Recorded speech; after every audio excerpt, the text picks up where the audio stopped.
Hello and welcome to this video where we're going to be looking at a 6-year-old reconnaissance tool, if you want to call it that, called EASSniper. And I actually took this tool or PowerShell script and I ran it against a current Exchange 2019 server and obviously one that is exploitable.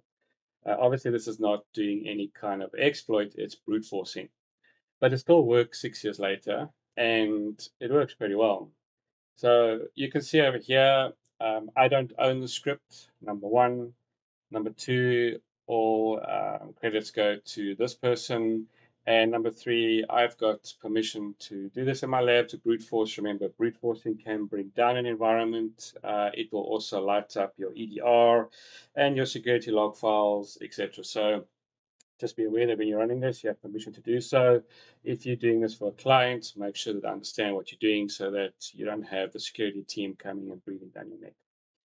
Okay, so I've downloaded the EASSniper tool or PowerShell script, and it's a quick read through. It basically tells you that you need to run two sets of commands.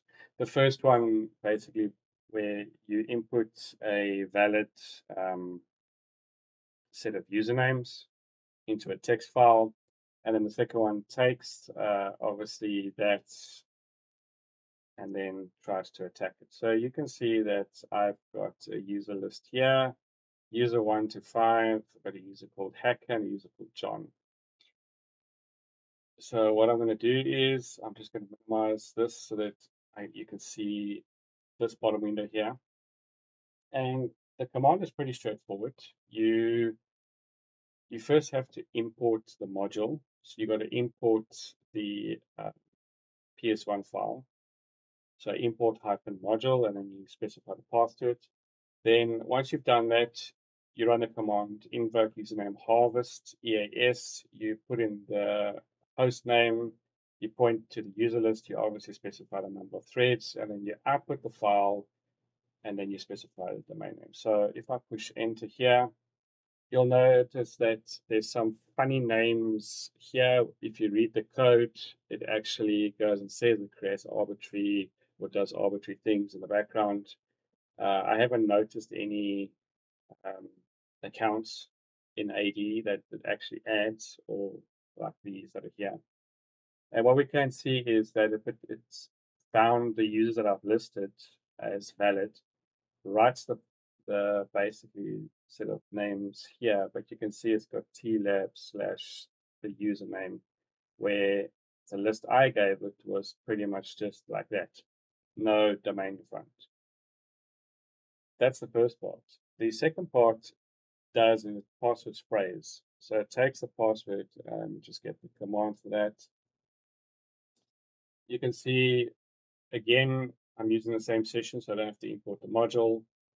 You specify the host name here. There's the user list. Now, this is the user list that was just created. Yeah, not the first one. I'm specifying a generic password here, and then I'm specifying the thread, and I'm saying dump it to a new text file called valid cred. You can call it whatever you want. So when you start running this, it gives you a nice blue banner, obviously with the number of threads that are running. And we just have to be patient for a few seconds while it does its thing. And then it should come up and tell us that one user's credentials were obtained. It gives you an output on the screen, and then it also writes it to the list here. So if we go to valid cred, you can see it says, I've got a valid user. There you go.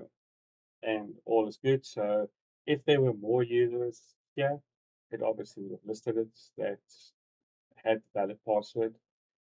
This is just a test lab, so obviously this is a weak password. We don't want to go and specify, sorry, passwords that are too complex. And again, this is my lab, so for me, it just takes too long to set long passwords.